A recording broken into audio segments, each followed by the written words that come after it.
Let's do this thing. You know how to work that? Welcome to another episode of Hardheaded. I'm your host, Matt Amos. With me, as always, Chet Sears, and Troy's not here. he ain't here. He ain't here. We gotta stop with the as always, because it's not always. It's not always. All of us have missed an episode. Although the one I missed, I sent in a video recording. How does it feel to be back on the board? You know, it's like coming home. Yeah, speaking of coming home, this is our the day that we're recording this. 4 years ago, on this date, we sat down with you behind the board in the trophy room and recorded our first episode. Very first episode. It didn't release until January, but we started recording 4 years ago. It has flown by, and it has been extremely slow at the same time. It's amazing that our entire podcast has been under the presidency of Joe Biden. Every bit of it. Well, not every bit of it. Technically, there were about 20 days. Roughly. Well, no, not 20 days. What was it? 6 days. No, it's the 20th is when he's inaugurated. January 20th. Oh, that's right. Yeah. We'll get to January 6th here in a little bit. Yeah, that's when the delegates get their electoral college votes counted. Yeah, but then the inauguration is later. Right. Okay. Yeah. Yep. All right. So Troy's not with us today. Had a last minute scheduling change to his kids' basketball schedule, and so they threw in 2 games last minute, and that's where he is. I think he made the better decision of where to be at the moment. Always. Some of the things we're gonna cover a couple of things in the news. There are 4 things that I'm thinking about. Two nominees that I'm not a big fan of for Trump's cabinet. One of them actually stepped down today, the day we're recording this, and then shocking news to the surprise of everyone.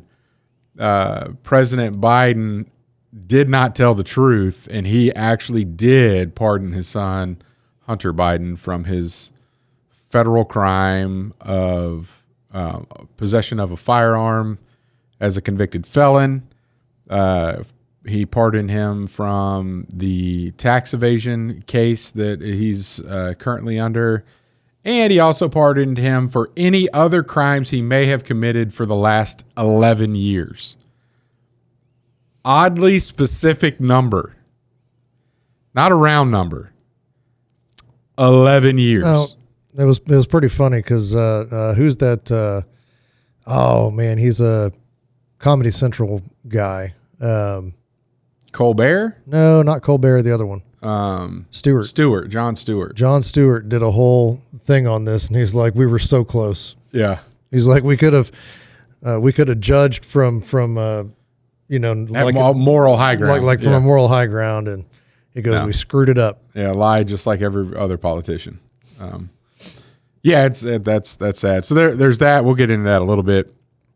And then, again, we're recording a couple days before release, and today, this coup attempt, well, technically it's just martial law, has been implemented in South Korea. The president there declared martial law around midnight, which doesn't allow.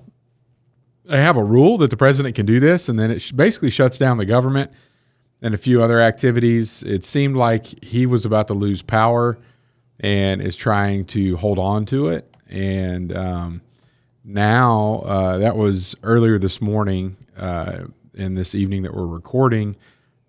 People have taken to the streets. There are people elected officials are actually trying to get into the Parliament building, but there are troops that are keeping them out. So basically, when you have the military involved and you're not able to proceed with any government function, I would assume you could label this a coup. by the person trying to stay in power actually is not allowing anything to happen, which is pretty interesting. You don't hear much out of South Korea, so I haven't dug in to see what else is causing all this. I hadn't had time to get to it today, but pretty interesting. A lot of unrest. There's Syria is starting to heat up again. There's a lot going on there. Naturally, the threat from Donald Trump. Did you hear this? Earlier today, or yesterday? I saw where he threatened. You release the hostages before I'm inaugurated, or you will have hell to pay. He said, "You will have hell to pay," is what he said. Unlike anything ever before. So yeah, that's interesting. So I did see that. Now, apparently, South Korea, they lifted the martial law. Oh, really? Yeah. Is that breaking? Did that just come in? Yeah, as of 5:15. Okay, so that's 20 minutes ago. Yeah.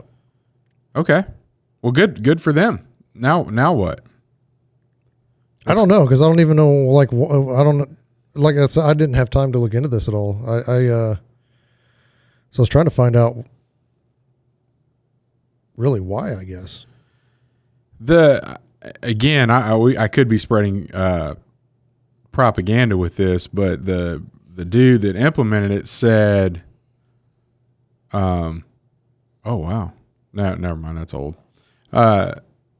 Said that he's doing it to stop communist forces from influencing their opposing political party. So that's what. Okay, so it says he appeared likely to be impeached over his actions. So he imposed martial law out of frustration with the opposition, vowing to eliminate anti-state forces as he struggles against opponents who control parliament. So basically, a two-party system. That'd be like basically the Trump doing, declaring martial law because he lost the election. Basically, what the Democrats accused him of what he was going to do back in 2020. Yeah. So there's something going on there, though. There's got to be something behind the scenes that we don't know about. So that's pretty strange. I was not did not have that on my bingo card today, but it got pretty crazy there, and interesting. I mean, that's an ally of ours, kind of a Western type government, and all of a sudden, I mean, nothing like that could ever happen here. Wink, wink. What do you feel about the Biden pardon deal? Whatever. Yeah? It's government. I mean, do I agree with it? No. If I was in that position and that was my kid, would I have done that? Probably not. Yeah, it kind of I mean, as a parent, you did the crime. And obviously at for 11 years, not the last 10, but the last 11. So there's obviously something that he's pardoning him from that we don't know about. Oh, we know about it. I think it's the Burisma. There is this congressional investigation that's been going on has found $20 million that the Biden family got through Hunter Biden by his business dealings during Biden's vice presidency. And I guarantee you all that money was probably transferred in the last 11 years. Maybe. Is that Ukraine money? That's the Ukraine thing and the China. There was a big deal in China where Hunter flew over on Air Force 2 and did some business dealings. And you remember Biden was like, nope, it wasn't me. I didn't know anything about it. He did all this on his own. And then come to find out that he did know, and he was on the phone with one of them. All this came from Hunter Biden's laptop. I mean, it's the evidence. Yeah, dude, corruption upon corruption. Yeah, so I mean, all these people were, and I've got friends on both sides of the fence, and so when I hopped on to social media the other day, and there was one of them that was going to start, unfriending people over the comments that they were making about Biden pardoning Hunter, and just kind of like, and then pointing out, who Trump pardoned. And I was like, well, Trump didn't pardon any family members. That's by relation. He Kushner, Jared Kushner is his son-in-law. Son-in-law? And he pardoned Jared Kushner's dad. So, I mean, distant relative, what do you call that? By marriage? I don't know. But why can't people's behavior just stand on its own merit? And why do we always compare? And we always have to remind our listeners, anytime we criticize Biden, that doesn't mean we're pro-Trump. And anytime we criticize Trump, doesn't mean we're pro-Biden. Why can't we just say what Biden did was wrong for justice? And of all things, gun laws.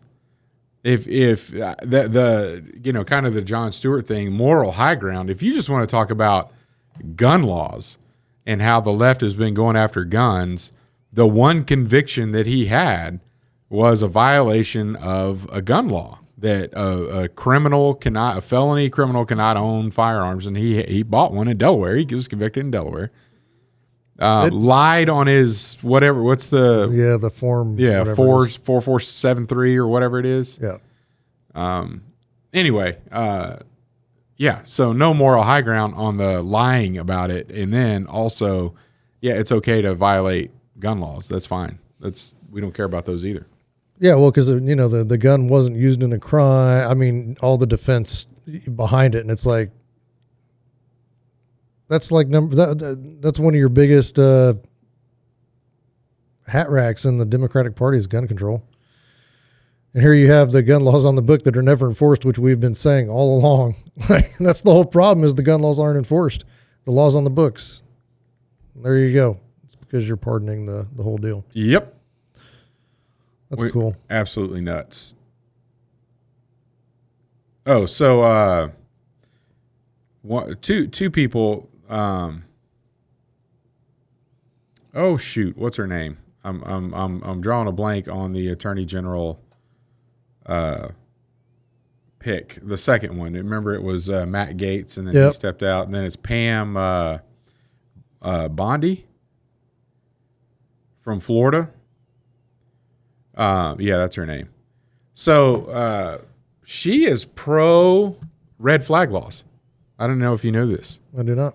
Yeah, so for our listeners that don't know about red flag laws, it's basically, speaking of gun control, the ability for law enforcement to take away your constitutionally protected rights without due process in an effort to, quote, prevent harm. Right.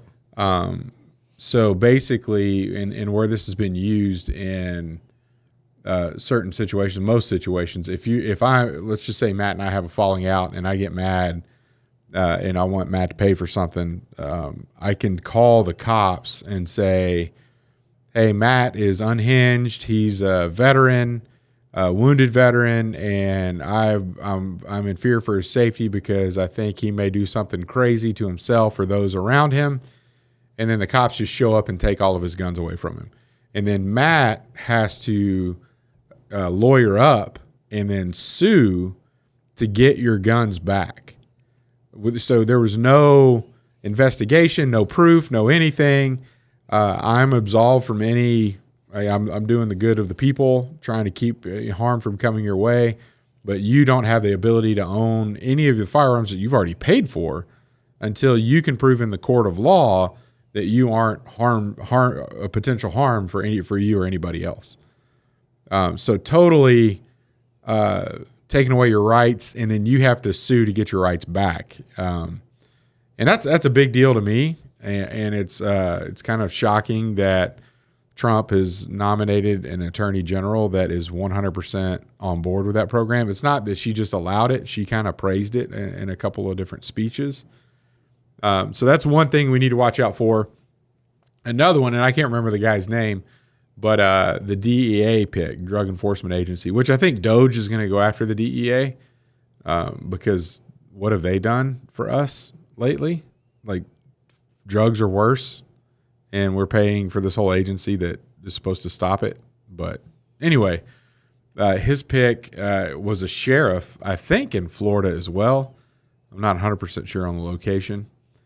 But this sheriff caught some flack. He arrested a pastor for holding services during COVID.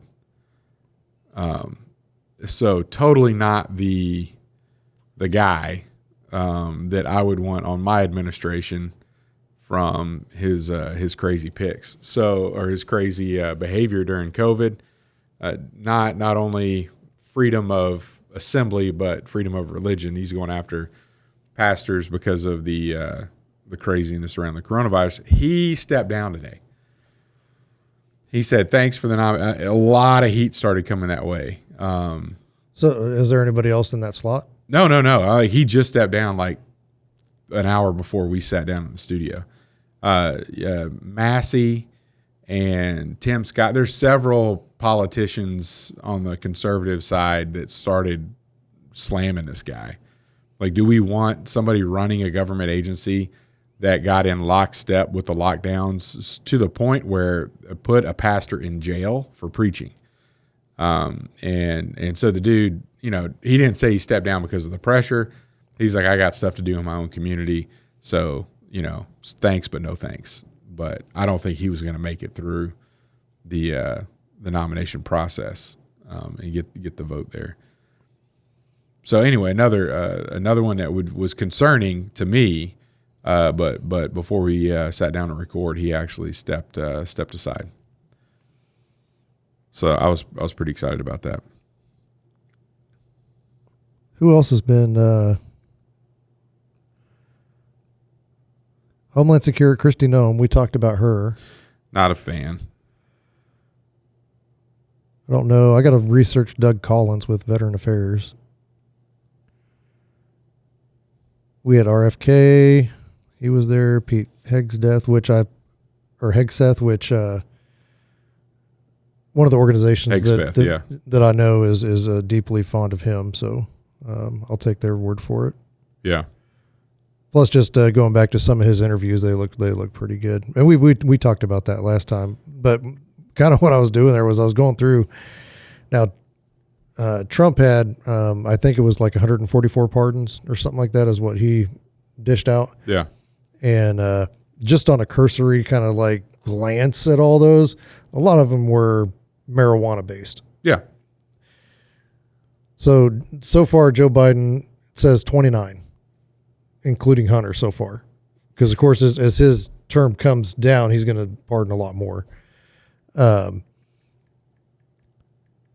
the 29, 11 of them were cocaine with one heroin. I just thought that was a funny comparison because his son does crack and heroin.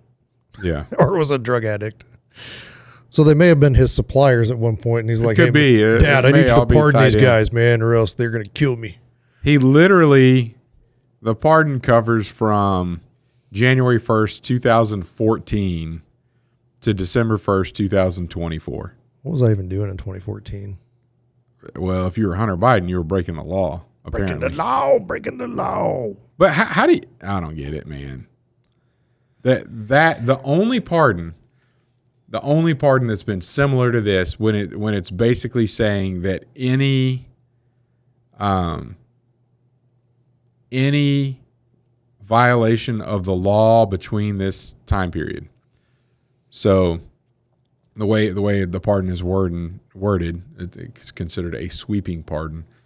Offenses against the United States which he has committed or may have committed or taken part in during the period of January 1st, 2014 through December 1st, 2024. So it's not, I'm pardoning him from the conviction of the gun law. If he committed 1,000 crimes in that time period, he's pardoned from all of them. Right. The only time, so we could say that this is unprecedented, it is for a non-politician to have been pardoned this way. The only other person that was pardoned this way at all was Richard Nixon, and that's what Gerald Ford did after Nixon resigned, and he basically covered the presidency and said anything he did during his term, we're not going out. He's pardoned from it. Let's not go after. He did the honorable thing and stepped down after breaking the law in theory, because he wasn't even convicted of that. It was just all this blew up, and he said, I'm stepping. I'm going to resign. And then after he resigned, Ford came in and said, okay, he's pardoned from all this stuff, and that basically stopped the opportunity for an opposing political party to go on a witch hunt. And you could argue that that's what Biden's doing here. For sure. I think they thought Trump was going to come after him or whatever. And but at the same time, I did see an interesting thought from a more it may have been from Manchin, where they interviewed him, and he's like, well, if I was a dad, as I was in that position, and I probably would have done the same thing. He goes, but if we're going to do that, why doesn't he just pardon Trump? That would be interesting. Because then it would be like, oh, okay, hey, tit for tat, basically. Well, and especially, when we know that everything that's happened to Trump has been politically motivated as well. For sure. That's an interesting take. Wonder if he would do that. I think it would be like, I think people would let the sun thing go a little bit. That would be because there's rumors of, Biden kind of flipping the bird and giving Obama and everybody else the big, screw you through everything he's done, stepping down when he did. And when he stepped down, he endorsed Harris. I've read a couple articles recently that nobody wanted Harris, but because Biden did that they were stuck. Yep. So wouldn't that be a turn? And it's so funny because we know Biden's not making these decisions. So who's making these decisions for him? Jill. It was Jill on the Hunter deal. But if we knew somebody that was an advisor to Biden, he needs to whisper that in their ear. That would be awesome. Well, Manchin said it on CNN. Did he? Yeah. Yeah? You didn't come up with that on your own? I was giving you a lot of credit for that. No. He was doing an interview, and he goes, I think to keep it fair, he goes, because the appearance of this is not good, and the Democrats are having a hard time. Yeah.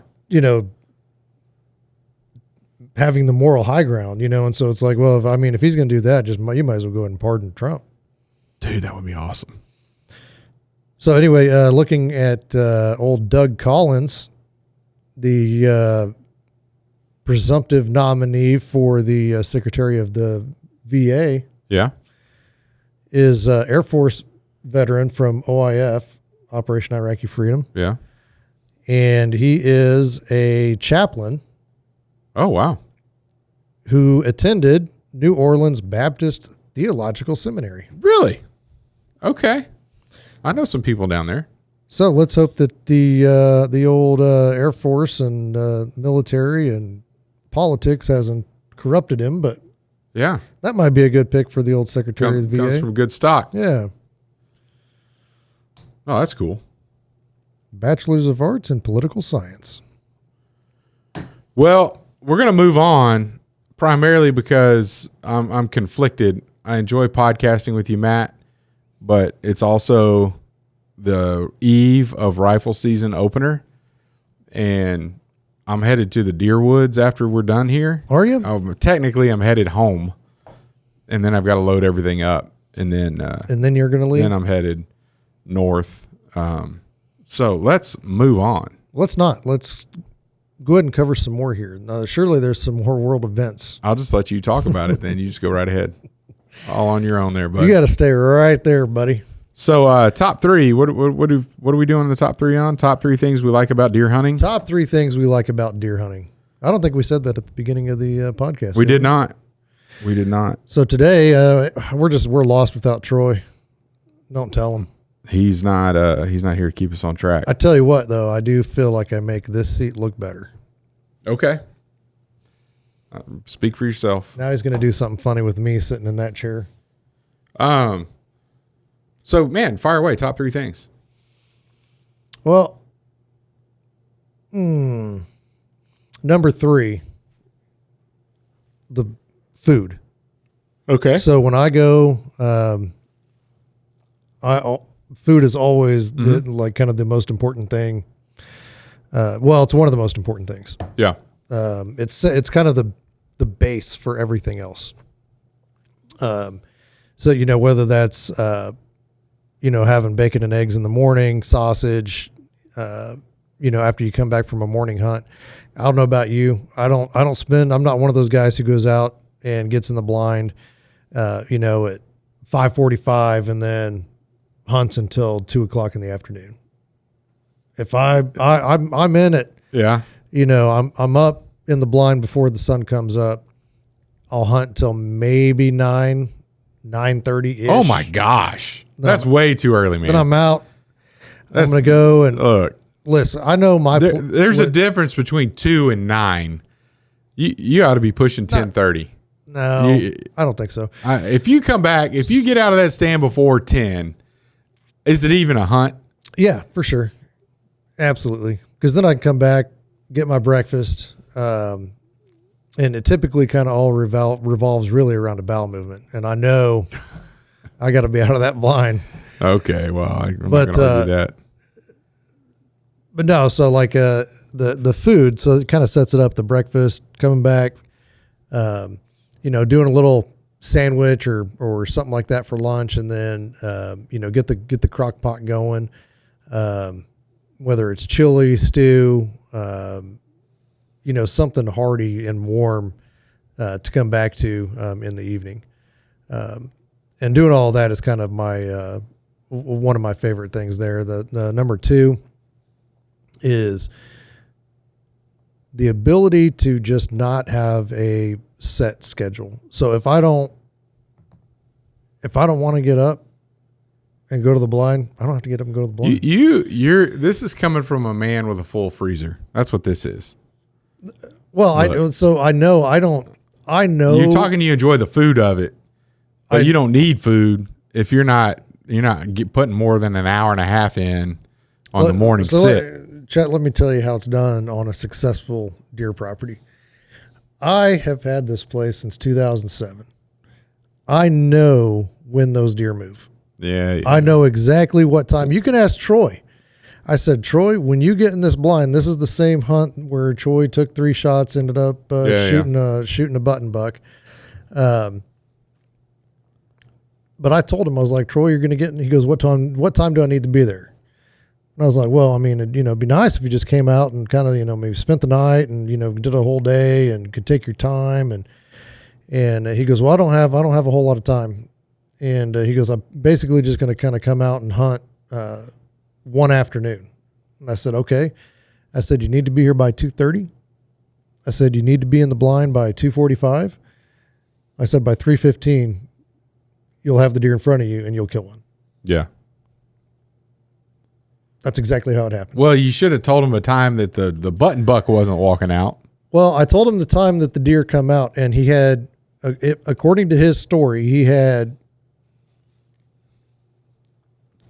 I can't remember. There was a large group of does that came in. Mm-hmm. He didn't want to shoot one of them because I don't know if he was worried about shooting multiples or what.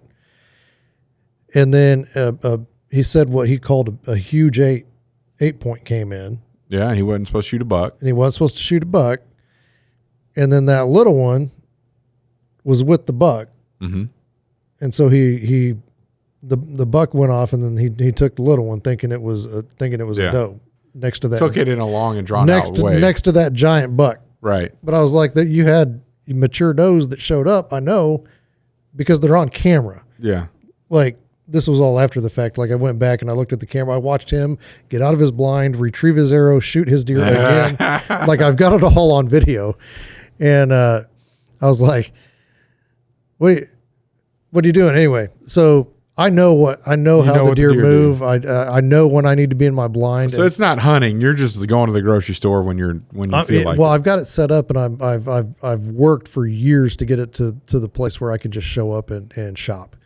Yeah. Which typically is shooting a doe. I've taken one buck on my place, and that was the very first year. and I have never taken another one since. My Yeah. daughters have both shot one, but that's been it. And then number one, my favorite thing is being able to is I don't even want to hunt anymore. I enjoy sharing it with other people. Yeah. So I don't want them to come stay for a long time because it's my time. Like Yeah. it's my me time. So typically in a normal year, this year's not a normal year because my cabin's going through some reconstruction. But normally I would take the entire season, the entire rifle season, and I would split it up into week one is kind of my time. I do my own thing. And then maybe, week two, have somebody come out after I've had that relaxed time by myself. For our listeners, rifle season in Kansas is roughly 10 days. It starts on a Wednesday and goes through the second Sunday. So it's Wednesday all the way through the weekend, then goes all the way through the following week and ends on the Sunday. Yeah, so I mean, I get out there and maybe those first 5 days are mine, or maybe I'll have somebody come out and hunt the first 5 days, and those last 5 days are mine to myself. Yeah, whatever. But I do enjoy sharing that with other people, and then and part of that is kind of crossing over into this year a little bit is the processing, which I really it's sharing that with others. You're pretty but I love the process. belligerent about it, though. What? You? What do you mean belligerent? Well, because you got this text thread with the guys I hunt with, Right? because we're gonna kill deer, and you're like, "Hey guys, let's do this. Here's a summer sausage recipe. Let's do that. Here's this. Let's do this." Yep. And then I say something you disagree with, and you're like, "You're not invited anymore." I can't remember what you said, but you got yourself uninvited. I can't remember what you. You're just wrote. immediately like, "Chet's out, switching channels or something like that." Yeah. Hold on. Let me go back and see what you said here. Whatever it was just to inflame you. That's all I was trying to do, was just put you in a bad way, because that's what I like to do, especially in those threads. Where's it at? Most everybody that I know that knows you,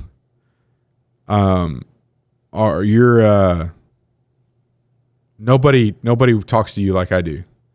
And they're shocked when I do. I can't find it. Where'd you write that? I don't know. You kicked me out like 3 times.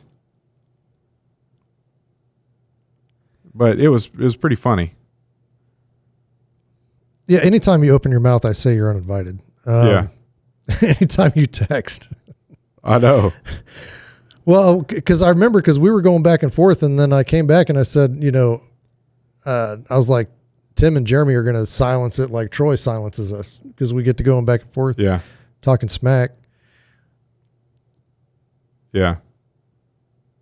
I do know you said you've got killing on your mind and not shopping, because I sent you a list of stuff that you might want to get.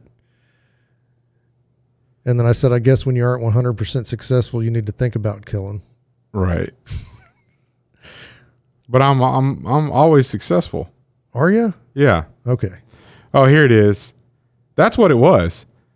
You text on two. Oh, this is when I was pheasant hunting. Don't want to put the cart before the horse, but it's processing time. What do y'all want to make? Brat, summer sausage, snack sticks, jerky. Let's make a wish list, and I'll send y'all to get the stuff we need. And then a couple other people respond, and I reply, because there's a bunch of texts flowing back and forth. I ain't got no time to think about that. I'm out here busting some ditch chickens. And then you said, Chet's out. And then it's you said something about the Bearded Butcher's seasoning, and I said Ohio don't know Cajun, because the Bearded Butchers are from Ohio, and you said Oklahoma Chet has left the chat. That's pretty funny. Yeah, because I was busy. I'm out there killing birds, and we stop and get a drink of water at the truck, and my phone's blowing up, and you go shopping for this and get that ingredient. I'm out here shooting birds. You guys are sitting there talking about, I just want to make sure that if you do get something, that we're able to process it, because I do know last minute. Back up. Go ahead. You used a word there that should not be used. Yeah. I said if. You heard me. Huh? You heard me. Look, every year every year I've hunted in the state of Kansas, I've killed deer. So I'm probably jinxing myself for tomorrow. Keep it going. So far, every year I've hunted deer. So here we go. My top 3. I'm going to go with the learning. As I've been hunting deer for, I don't know, how old am I? 35, 38 years. Does that sound right? You 56? No. I've been hunting deer since I was a little young boy. Little Okay. boy. And I'm still learning about deer. And still I'm pretty competent now, but there's still things that I'm like, oh, okay. That's good to know. Yeah, so I enjoy that. I would agree with you there. There's like you can get their patterns, and then you can see what they do, and then there's always something new. Yeah, like nothing ever stays the same. I had this off topic, but I had a discussion like this with the vaccines because, like I said, I've been reading that RFK book. I'm still not done because it's a 27-hour listen on Audible at 1.3. Good gracious, still 26 hours. But they were talking about the science, and then how all these people are just set on this is what it is, and it's like, well, we need to constantly challenge what we know, and see if it holds up, and if it doesn't, and there's something new that's better that makes more sense, then we do it that way. So that's a mark of a good scientist and a good hunter, right? And so it's the same thing. Like if there's something that that seems to work, and again, I think that gets into the marketing aspect of deer. You can sell somebody anything. Yeah. There's always a market for somebody. Yeah. To sell especially something. with these rifle shooters. Oh, we got a new caliber. Yeah. Yeah. I mean, that's what I said. 6.5 PRC is the best ever. Well, and that's why I sent you the original top 3 for this, because I figured it would fire you up. Yeah. Let's do the top 3 deer whitetail rounds, and why are all 3 of them 6.5 PRC? And but there's always something to learn and improve. Because it's not like you can sit out there and you can study it, and something will change, and you're like, why did that change, or why do they act this way? And well, even if it doesn't change, and it does, the more time you sit in the woods and watch deer, the more things you see, stuff that you've never seen before. Last year I was fortunate enough to get, in Kansas, you can only kill 1 buck a year. And my first sit of the season, I shot my buck, and then there was snow on the ground, like, I don't know, 5 inches of snow on the ground. It was a beautiful, beautiful white day. And so I shot my deer, and I just sat there and watched, and I think I saw 6 more deer that morning. And my the other guys on my lease with me weren't able to be there that morning, so I was like, I'm not shooting another deer. I'm not doing 2 deer on my own. Like I'll take care of 1, but I'm not stacking these bodies up. So I just sat there and watched them, and it was beautiful. And then a little bit later, another hunt, the same, just a few days later, had a coyote come out, and I've seen coyotes from the stand before, but he actually got really close and then went and sat down and rested, and then got up and left. And then I saw a buck come in and wind the coyote, and I've always, like, oh, they're going to be skittish. No, that buck went and sniffed and found the trail, the exact path that the coyote had walked, and then went to where it laid down, and then got a little, it was like, oh, okay. And then it started acting a little weird. And I was like, oh, that's really neat. I didn't know how a buck would react in that situation, and to be able to sit there and get to see it. And so yeah, just the learning. And anytime I learn a whole lot duck hunting too, probably more duck hunting, because you interact with the birds, by calling and decoy spreads and all this other stuff. But I think one of the things I really love about, my third top of the top 3 is just the learning environment And if you're thinking through those things, you don't have a whole lot of time to think about anything else. And that's another thing that I like. It kind of clears my head. Right.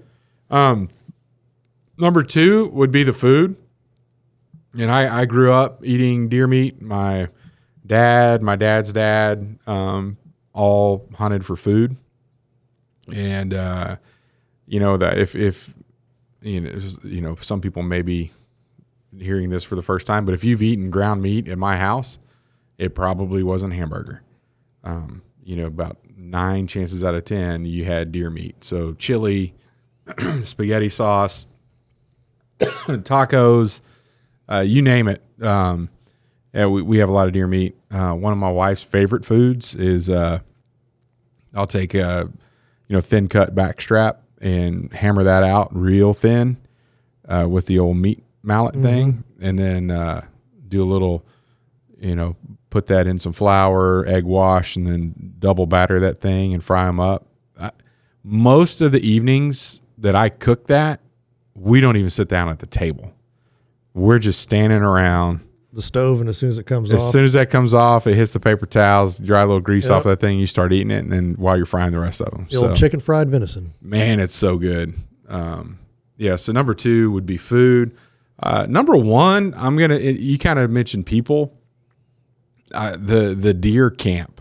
I think that's pretty cool. Had the opportunity to, we were on, Louisiana is really tough. A lot of leases in Louisiana. And so I had my first construction stuff that I ever did was building deer stands, with my dad. And then, we built out a place to sleep in somebody's detached garage on a lease that we had, and just hanging around, because one of the crappy things about daylight savings in the wintertime is it gets dark so early, but that also means you got a lot of time to hang out in the deer camp before it gets late, so you can still hang out, have a good meal, and then go to bed early. But just the fellowship, great memories. And I think one of those things that's really cool is, with my dad, I'd spent a lot of time with him early on as I was younger, living in the house. And then every now and then coming home from college, we'd get out and hunt together, over Thanksgiving break, Christmas break, or whatever. But then, you get married, move away, kids. So I went on my own path, but then it was really cool for him to come back, move to Kansas. We got on this lease together, the one that we're still on, and Tim was on it with us the whole time, and getting to reconnect in the deer camp with my dad. So just phenomenal. And all the trash talking and the meals and the prep, and my dad being retired, he got so keyed up on it. I mean, no joke, because our season's either at the end of December or end of November or the beginning of December. October, my dad's already got the menu planned. Like, he's writing it out. This is what we're gonna eat for breakfast on this day. This is what we're gonna eat for dinner. And I'm gonna, and he brought his little fry daddy. We're having some crappie. Yeah, all the stuff is just a whole lot of fun. So we're trying to carry some of that tradition on. Naturally, I'm not as effective at planning as he is. But I would say that's my number 1 thing. Really excited about this year, because as Stone is getting older, he's getting more into hunting. I think he's realizing that he's able to wake up. When we were in high school, he did not want to get up early in the morning, especially, Friday night football. He's out with the band, and they typically go out to eat after the game's over. So he's getting in really late, and he's not wanting to turn around first thing in the morning and go anywhere.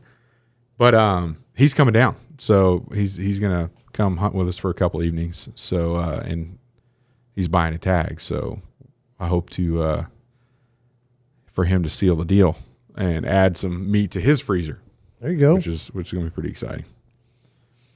Yeah, speaking of so I went to Kentucky for a deer camp back in October, and the gentleman whose place it was, I was just looking because the hunt was like the 16th through whatever of October. He sent me, he goes, here's the menu, like September 9th. Yeah. And so, the big thing, because he loves to cook. I mean, that's his, Yep. He loves to feed people. And then he's like, okay, so now if this menu looks good, then I'm going to start with the pairing of the wine with each of these meals. And I'm not a wine drinker. Like Yeah. I don't really drink alcohol. And, I've never really liked wine. Right. I got an education Uh-huh. at this deer camp, and I did not have a bad pairing. Like it was really, really good wine.